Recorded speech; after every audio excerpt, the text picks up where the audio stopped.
Hey everybody, Scott from Oak Ridge. Thanks for joining us for another edition of our Life Minutes. We are finishing our series in the book of Habakkuk. Today what we're going to talk about is something that's very important. It's our attitude. I think attitude is crucial. I like what Chuck Swindoll says, and I agree with him. Life is 10% what happens to us and 90% how we respond to it. Our attitude matters. And Habakkuk is going to learn that. His attitude is a little off right now as he's wrestled with God for the first 2 chapters of his book, as he has seen all of the stuff happening, and in Judah the people are living horribly. And then when God tells him, well, I'm going to bring the Babylonians, a recently developed empire, against Judah to teach him some things. That's the last thing that Habakkuk wanted to hear. He struggled with that.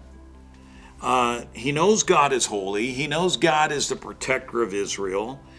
And he wonders how, and he talks using these words literally, that he wonders how God, being holy, could just sit by and let his people be nothing more than fish on hooks, abused by the Babylonians. And the Babylonians worshiped their own powers. They had their own gods. And the Lord is aware of all that. And we mentioned last week that God told Habakkuk, I'm going to deal with the Babylonians.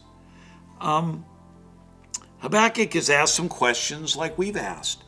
He's going to adjust his attitude in the 3rd chapter to line up with what is the reality of the world around him. Yes, God has not maybe given the exact answers Habakkuk wanted, but he is going to learn that in spite of that God is God, and Habakkuk is going to learn some valuable lessons. And in those lessons, his attitude will be corrected. And you see that in Habakkuk chapter 3. He's had time to think about what he has said to God and what God has said to him. And so he steps back. I could just see him sitting back out on the porch. And he's thinking about everything that he's had in this conversation with God. And it finally hits him that maybe he needed to do a little bit of an attitude adjustment. Again, I don't think God has any problems with us asking questions. I think he understands very well our frustrations sometimes when things aren't going as we think they should.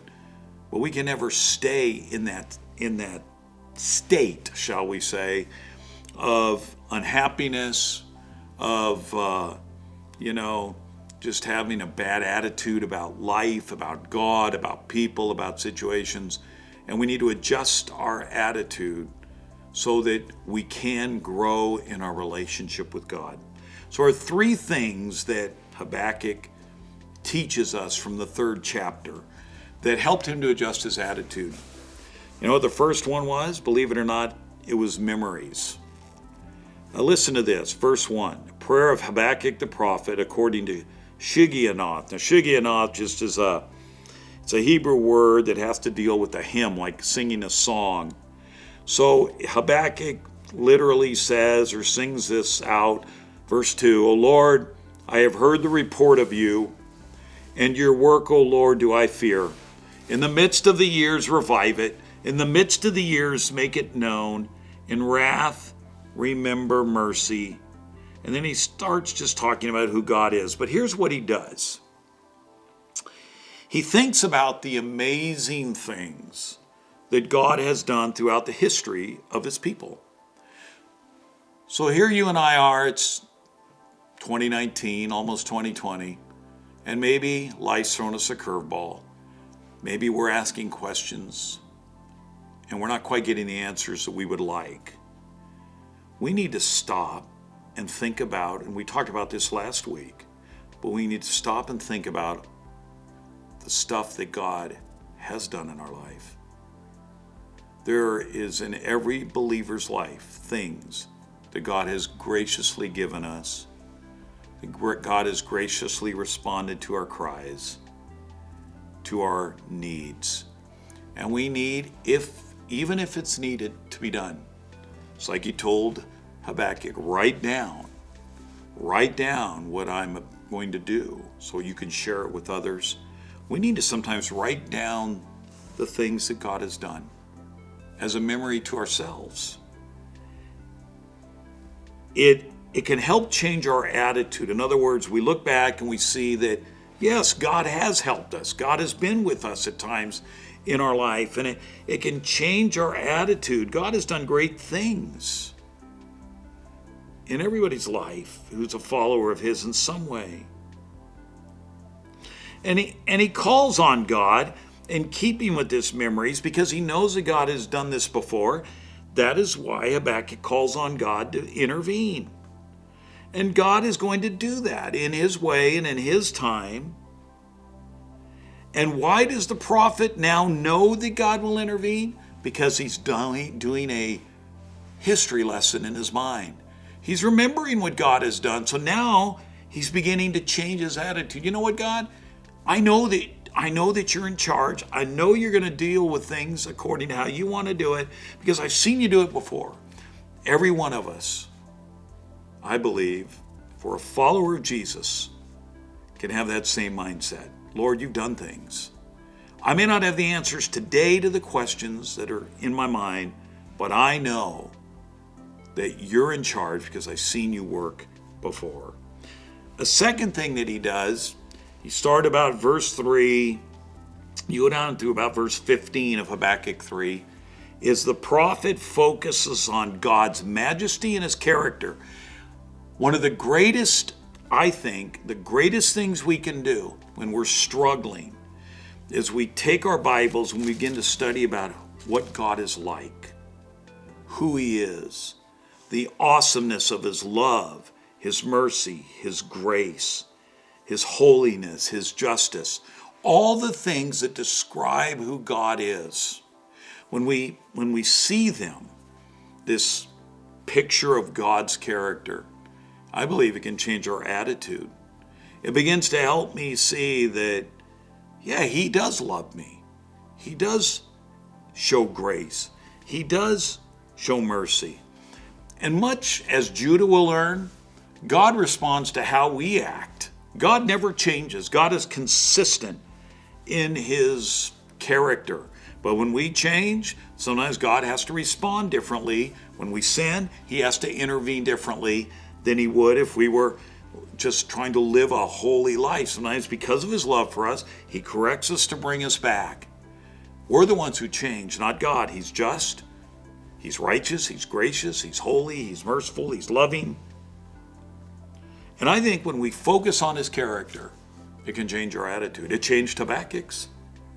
He spent time in awe of who God was.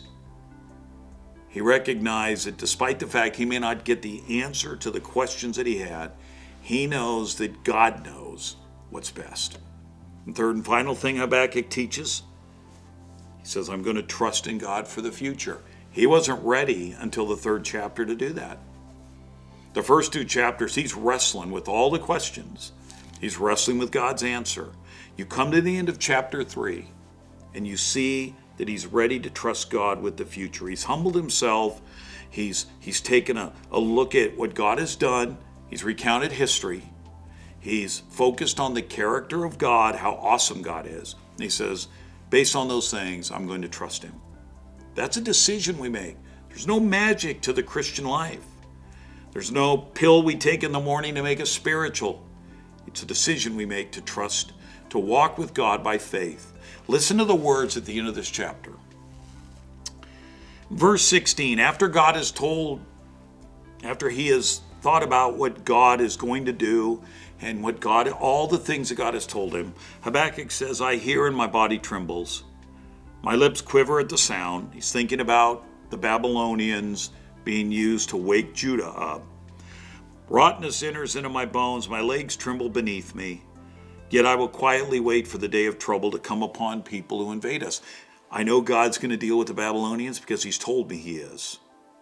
And though I may not see it. I know he's going to do it. Then he goes on to say, listen to this, though the fig tree should not blossom, maybe the vines will be fruitless, the olives will fail, the fields will not yield any food. He says, even if all of that happens, there will be no herds, the flocks will be cut off from the field, no herd in the stalls. He says, listen to this, I will rejoice in the Lord. I will take joy in the God of my salvation. God the Lord is my strength. He makes my feet like the deer's. He makes me tread on my high places. To the choir master with stringed instruments, let's sing a song, literally. He focuses on, yes, it hits him hard that God has to deal with his people, but he's going to push through. He says, no matter what happens, I'm going to trust you, God, because I've seen you in action before, and I know what you're like. Hey, I hope you've enjoyed this series in Habakkuk. To quote the great philosopher Arnold Schwarzenegger in one of his Terminator movies, I'll be back next week with another edition of Life Minutes. See you then.